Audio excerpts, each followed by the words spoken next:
नमस्कार, मी Anil Patil MK deep talk या माझ्या यूट्यूब चॅनलमध्ये आपणा सर्वांचे मनपूर्वक स्वागत करतो आहे. आज ज्या विषयावर बोलायचं ठरवलं आहे तो विषय आहे सध्या करंटमध्ये चालू परिस्थिती आहे. लग्नाळू मुलांची सध्याची मानसिकता, त्यांची अवस्था, त्यांची परिस्थिती कशा पद्धतीची आहे त्या विषयावर थोडंसं बोलूयात. अर्थात त्यांची परिस्थिती तशी आहे, त्यामुळं म्हणा किंवा जे मी बघितलं आहे, जे मी ऐकलं आहे, जे कुठंतरी पाहायला मिळालं आहे आणि सध्या पाहतोय त्या विषयावर कुठंतरी आपल्याशी बोलावंसं वाटलं म्हणून. अर्थात त्या परिस्थितीशी सगळे तुम्ही सामोरे जात आहे, सगळेजण सामोरे जात आहे. बऱ्याच जिल्ह्यामध्ये आता मागं बीड जिल्ह्यामध्ये काही मुलांनी तहसीलवर मोर्चा काढला होता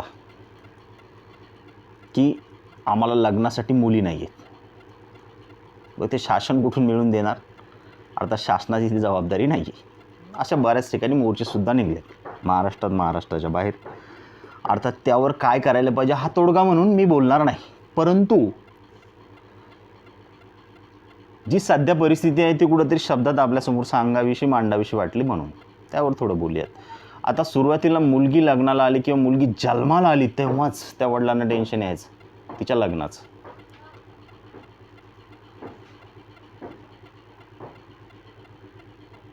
जसजशी ती मोठी होत जायची तसतसं एक एक एक एक एक एक एक एक गोष्टीचं टेन्शन, एक एक गोष्टीची जुळवाजुळव तो बाप करत असायचा.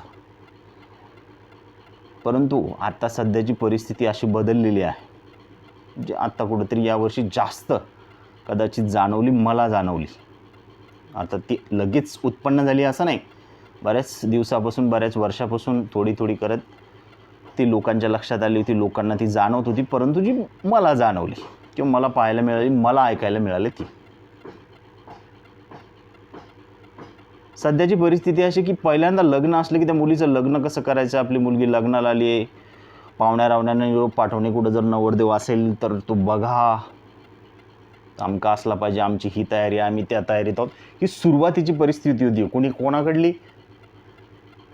मुलीच्या बापाची. आता सध्याची परिस्थिती आहे हे सगळा मस्का मारणे, पाहुण्या रावण्यांना निरोप पाठवणे, कुठंतरी एखादी मुलगी असली तर बघा त्याला 4-4 वेळेस मस्का मारून सांगणे, विनंत्या करणे की कुठंतरी आमच्या मुलासाठी एखादी मुलगी असली बघा, तुम्ही म्हणाल त्या गोष्टीत आम्ही तयार आहोत. अशा मानसिकतेने निरोप दिला जातो आणि कुठंतरी ज्या वेळेस 7-8 दिवसानंतर निरोप दिल्यानंतर किंवा 8-10 वेळेस 10-12 वेळेस त्या पाहुण्याला मस्का मारल्यानंतर जर त्याच्याकडून निरोप आला की हां तुम्ही मुलगी बघायला येऊ शकता, आम्ही तिकडल्या मंडळींना कुठंतरी विषय काढला, एवढा विषय झाल्यानंतर एखादा सण असल्याप्रमाणे त्या मुलाच्या घरी आनंद व्हायला लागला आहे. ही परिस्थिती आलेली आहे. दुसरी गोष्ट झाली अशी की ज्या वेळेस मुलगी बघायला जायचे त्याच्या 2 दिवसा अगोदर मुलगा तयारी करायला लागतो. नवीन ड्रेस आणणे, त्यानंतर हेअरकट, दाढी असेल त्याचा कट, फेस मसाज असेल ते फेस मसाज, फेस वॉश असेल ते फेस वॉश करून घेणे.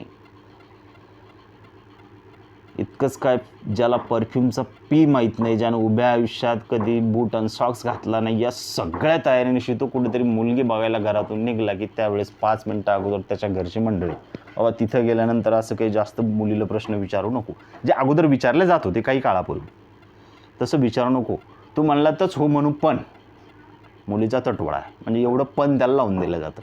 आणि मुलगी बघून परत आला, जर तो हो म्हणला तर ठीक आहे, किंवा त्याला अशा तयारीनं पाठवल्या जाते की जणू त्याची मानसिकता घालमेल अशी असते जशी MPSC पासआउट झाला आहे आणि तो मुलगा MPSC पासआउट झालेला सिलेक्शनसाठी इंटरव्ह्यू मुलाखत द्यायला जातो, त्यावेळेस त्याच्या घरच्या लोकांची जी मानसिकता असते आणि त्या मुलाची जी मानसिकता असते जो इंटरव्ह्यू द्यायला जातोय त्याच पद्धतीची सध्याची मुलाची आणि त्या मुलांच्या घरच्याची मानसिकता झाल्याचं या सगळ्या तयारीवरून लक्षात येतं. जसं आपण मुलाखतीला जाता वेळेस बूट सॉक्स व्यवस्थित असावं, जास्त कपडे डार्क नसावेत, पेन असावं वगैरे वगैरे, आपल्याला काही औपचारिकता पूर्ण करावी लागते इंटरव्ह्यू कॅम्पसमध्ये जाता वेळेस.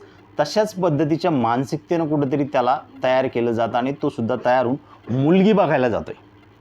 मुलगी बघून परत आला की तिथं झालेला एक प्रसंग घरची मंडळी आल्याबरोबर अशी खोदून खोदून विचारायला लागते.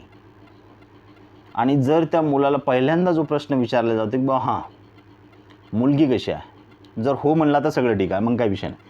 परंतु मुलगा जर म्हणला की मला पसंत नाही, अथवा कपाळावर आड्या आणून जर त्यानं कुठं म्हणलं की एवढी काही खास नव्हती पण बरी आहे, तर त्यावेळेस त्याला अशा पद्धतीनं सांगायला सुरुवात होते, अमक्याच्या नात्यात आहे, ढमक्याच्या गोत्यात आहे, तिकडली मंडळी अशी आहे, ती आपल्या गावातली ती बाई, तो माणूस आमका म्हणला होता की बाई त्याच्या आत्यातला आहे, बाबा तू त्याच्या मामाच्या ह्याच्यातला आहे, तो चुलत भावाच्या आत्याच्या पोराचा नात आहे. अशा बऱ्याचशा गोष्टी सांगून उद्या तो माणूस आमकी मदत करणारा आहे, ढमका आहे, अशा बऱ्याचशा गोष्टी सांगून त्याला तयार केलं जातं. आणि अशी काही उदाहरणंही दिल्या जातात आजूबाजूच्या आपल्या समाजात असतं की त्यांच्या ज्या बायका असतात ज्यांचे लग्न झालेले त्या मुलांची, की त्याची बायको बघ, त्या माणसाची सून बघ कशी आहे, दिसायला ते सांभाळेल नाही का, त्यांचा संसार व्यवस्थित चालू नाही का. अशा कितीतरी गोष्टी सांगून, उदाहरणं सांगून त्या मुलाची मानसिकता सकारात्मक, अर्थात त्यानं मुलगीला हो म्हणावं, लग्नासाठी त्यानं तयार व्हावं अशी तयार केली जाते. आता हे सगळं का केलं जाते, कारण मुलीचा तुटवडा आहे. अर्थात हीच अवस्था काही वर्षापूर्वी मुलींची होती. जसा आत्ता मुलगा तयार होते तशाच पद्धतीने मुलीला ब्युटी पार्लरला नेणे, या सगळ्या गोष्टी, तिचा मेकअप, हेअरस्टाईल सगळ्या गोष्टी तयार करून ठेवणे. त्यानंतर तो नवरा मुलगा येणार असला की सगळ्या तयारीनिशी त्या मुलीला प्रश्न विचारणे, आमकं डमकं, सगळे अटिनियम कोणाचे असायचे, नवरे जो मुलगा बघायला येणार त्याच्याकडल्या मंडळीचे, म्हणजे नवरदेवकडल्या मंडळीचे. पण सध्याची सगळी परिस्थिती बदललेली आहे. आता या सगळ्या परिस्थितीतून ज्यावेळेस एखादा मुलगा या सगळ्या परिस्थितीला हो म्हणतो, त्यावेळेस खरंच कुठंतरी या गोष्टीचा, पूर्वीला मुलीच्या बाबतीत या गोष्टीचा विचार व्हायला हवा होता नक्कीच, जो आता मुलाच्या बाबतीत होत नाही आणि तेव्हा मुलीच्या बाबतीत झाला नाही. आता तो परतफेड असेल, परमेश्वर ज्याला म्हणतं की एक चक्र फिरत असतं. काही दिवसापूर्वी मुलांचा भाव वाढलेला होता, आता मुलींचा भाव वाढलेला आहे. आता त्या म्हणतील त्या पद्धतीनं सगळ्या गोष्टी घडायला लागलेल्या आहेत. आता ते ऋतुचक्र म्हणता येईल, निसर्गचक्र म्हणता येईल, किंवा नियतीचा नियम म्हणता येईल. परंतु या सगळ्या गोष्टीतून ज्यावेळेस आपण एक थोडा विचार करणं गरजेचं आहे की ज्या मुलाला मुलगीच पाहिजे तशी पसंत नाही आहे, त्या मुलावर समाजाचं, कोणत्या नात्यागोत्याचं, तिचा बाप काय करतो, कशा पद्धतीचा, या मानसिकतेतून त्या मुलाला जर तयार केलं जाते, तर खरंच तो त्या मुलीसोबत सुखानं संसार करू शकेल का, सुखानं राहू शकेल का. आणि समाजाचं म्हणून किंवा लोक काय म्हणतील म्हणून जर तो त्या मुलीसोबत लग्न केलं आणि उद्या चालून जर काही त्याला ती पसंतच नाही आहे, सगळ्यात महत्त्वाचं आपण कुठलं तरी इमोशनल एक त्याच्या आजूबाजूला वातावरण तयार केले समाजाचं, प्रतिष्ठेचं. पण बॉस, समाज, प्रतिष्ठा हा कुटुंबाच्या दरवाजाच्या बाहेर असते. आपल्याला जर साधा रूम पार्टनर आपल्या विचाराचा नसला, तो आपल्याला चालत नाही. तर त्या मुलीसोबत त्या मुलानं कसं राहायचं की ज्याला ती पसंत नाही, आणि तेही उभं आयुष्य. त्यामुळे कुठंतरी त्याच्याही मानसिकतेचा विचार व्हायला हवा. पालक जे म्हणताय, समाज, प्रतिष्ठा, ह्याही गोष्टी नक्कीच महत्त्वाच्या आहेत.